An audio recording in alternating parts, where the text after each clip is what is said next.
Moving forward, the future after G7 and the future for the Sustainable Futures Report. Last week, the leaders of 7 powerful nations met in the UK. Let's look at what they said and indeed what they didn't say. I also have the usual miscellanea to share with you and some thoughts on the future of the Sustainable Futures Report. I'm Anthony Day. It's Friday the 18th of June 2021 and this is indeed the Sustainable Futures Report. The G7, a group of world leaders discussing global issues. One of the major topics it discussed was relations with China, a country not invited to the table despite being a major world power. The Chinese reaction was that the time is past for small groups of countries to think they could rule the world. Russia wasn't there either. Russia was expelled from the former G8 in response to the annexation of Crimea in the Ukraine. The G7 called on China to respect human rights and fundamental freedoms and called for an investigation into the source of the COVID outbreak. They announced infrastructure projects to rival China's Belt and Road Initiative. They pledged to send 1 billion doses of COVID vaccine to lower and middle income countries over the next 12 months, and they agreed on measures to contain and defeat any future pandemics. They agreed to a minimum corporation tax rate of 15% to prevent global corporations such as Amazon or Google from shunting their profits into low tax regimes. They heard from Sir David Attenborough on the dangers of the climate crisis. Tackling climate change is now as much a political and communications challenge as it is a scientific or technological one. We have the skills to address climate change in time. All we need is the global will to do so. Decisions taken at this G7 meeting, at the Biodiversity COP in China and COP26 in Glasgow are the most important decisions humanity has ever taken. The leaders set out clear climate goals in advance of COP26. Goal number 1, secure global net zero by mid-century and keep 1.5 degrees within reach. Goal number 2, adapt to protect communities and natural habitats. Goal number 3, mobilize finance aligned with the goals of the Paris Agreement. Goal number 4, work together to deliver. All good things, but I can't help being cynical. Despite Goal 3, mobilize finance, Jennifer Morgan of Greenpeace complains that the leaders didn't actually commit the finances needed to meet their objectives. Despite Goal 2, adapting to protect communities and natural habitats, the UK's Climate Change Committee reported this week that the UK is woefully unprepared to deal with changes occurring due to the climate. We can expect more severe heat waves, especially in big cities, and more intense rainfall with an increased flood risk across most of the UK, they say. The committee is concerned that little is being done by the government to address these issues. Despite Goal 4, working together to deliver, Russia and China, whose cooperation is crucial to mastering climate change, are sidelined. It's a classic dilemma. We reject the policies of these countries, particularly in relation to human rights and personal freedom, but without the cooperation of these countries, we cannot succeed. These issues are fundamentally important, yet we cannot allow them to deflect us from the climate crisis. Not an easy decision. Reminds me of a slogan from America during the McCarthy witch hunt against communists. Better dead than red. Elements of nose spiting face, I think.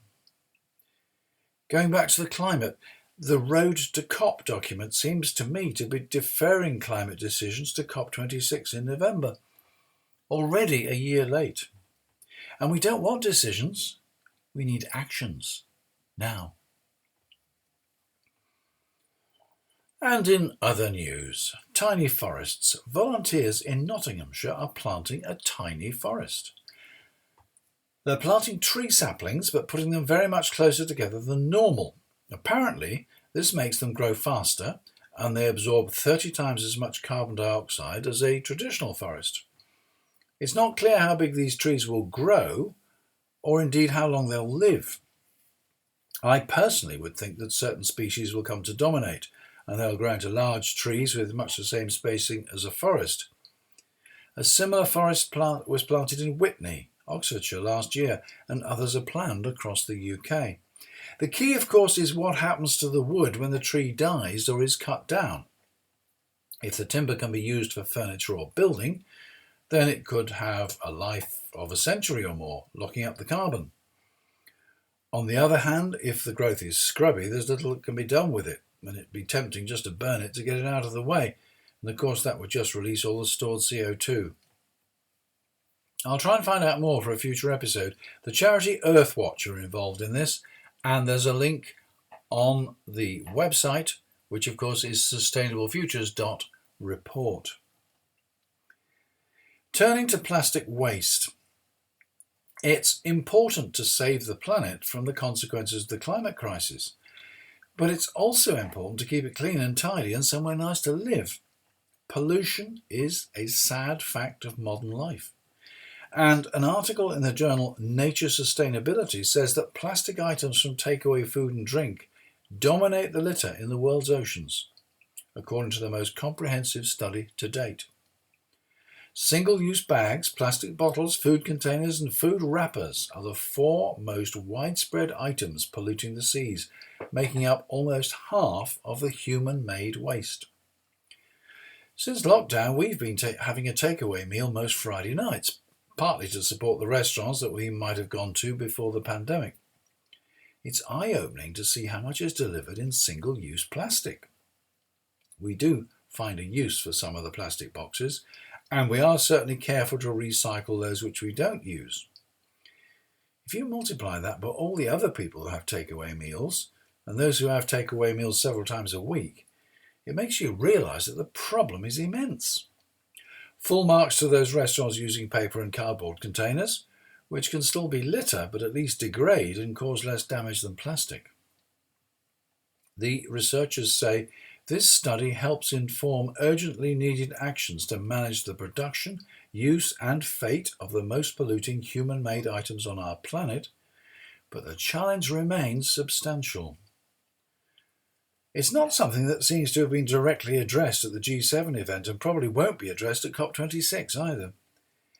As the researchers say, the challenge remains substantial. Something must be done. And in energy news. A few weeks ago on the Sustainable Futures Report, we had discussions on whether nuclear power was an essential part of the low-carbon energy mix of the future. Opinions were divided, but I left feeling more positive about nuclear energy. It's a source of electricity that produces no carbon emissions in operation. As Sarah Cullen, one of the panellists, said, while there are delays to Hinkley C, which I've mentioned many times on the Sustainable Futures Report, this is a civil engineering problem, not a nuclear power problem. You may have seen a recent documentary on the BBC about this new nuclear power station, which will be the biggest in the UK. It uses new technology, also used at plants under construction at a site in Finland and another at Flamanville in northern France. But like Hinkley C, both of these projects are way over budget and years behind schedule. On the other hand, a plant using this design has been successfully constructed in China at Taishan and has been operating for some time. Worrying, then, that news comes this week that there is some sort of leak at the Taishan plant. EDF, which has a minority stake in the plant and is involved in the other 3, said a build-up of krypton and xenon, both inert gases, had affected the primary circuit of Taishan Unit 1, but added that it was a known phenomenon studied and provided for in the reactor operating procedures. The alarm was initially raised by engineering company Framatome, And according to CNN, US officials have been investigating the claims of a leak for the past week. Radiation levels in the vicinity were apparently still normal last Monday, according to real-time data from the China Nuclear Safety Administration, the CNSA. Framatome's warning included an accusation that CNSA was raising acceptable radiation limits outside the Taishan plant to avoid having to shut it down. None of this news seems to have hit the UK media, although Reuters and CNN have published reports. If the problems at Taishan prove to be serious, there are clearly serious implications for Hinkley C and the other two plants. But not only that, the problem will be where we are going to get our future electricity from. Modular nuclear power stations are under development. They're based on the sort of units found in nuclear submarines or ships. Maybe they are the future. Although renewables have developed dramatically over recent years, they still have the intermittency problem. In other words, no generation when the wind drops or the sun goes in. And there's not enough storage available to meet a shortfall, which could last for days or even weeks. Nuclear has the advantage that it can run for months or more, delivering a steady level of output. I still see public buildings where the lights are on all the time, even in the brightest summer sunshine. Although lighting is now taking a smaller proportion of electricity with the advance in LED bulbs, it's still a waste. The power still has to be generated, and much of the world's power still comes from coal. We need to educate people into saving energy. Arguably, it's just not expensive enough, but of course raising the price will only exacerbate fuel poverty.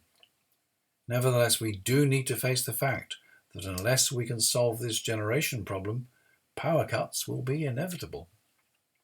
And finally, seeking all solutions, Texas Republican Congressman Louis Gohmert has asked a senior US government official if changing the moon's orbit around the Earth or the Earth's orbit around the sun might be a solution for climate change. Yep, that's right. This idea comes from a US congressman. I understand from what's been testified to the Forest Service and the Bureau of Land Management, you want very much to work on the issue of climate change, he said, adding that a past director of NASA had once told him that orbits of the moon and the Earth were indeed changing. We know there's been significant solar flare activity, and so is there anything that the National Forest Service or the Bureau of Land Management can do to change the course of the moon's orbit or the Earth's orbit around the sun? He asked. Obviously, that would have profound effects on our climate. The official said she would get back to him on that. And in conclusion, as I said last week, this podcast has listeners all over the world, but not nearly enough. I'm grateful to regular listeners, and I know there are many who have been subscribed and listening for years. I'm flattered that people are prepared to invest the time into listening to my thoughts. At the same time, I think there must be many more in the world population of nearly 8 billion who would enjoy it as well. I've no illusions about going viral, but I would like to share my ideas with a wider group and in turn receive their feedback and their ideas that I can build on.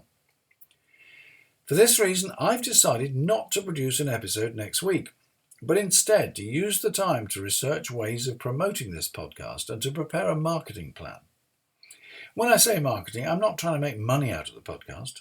My objective is to inform, and to inform enough people to make it worthwhile to spend the time preparing each episode.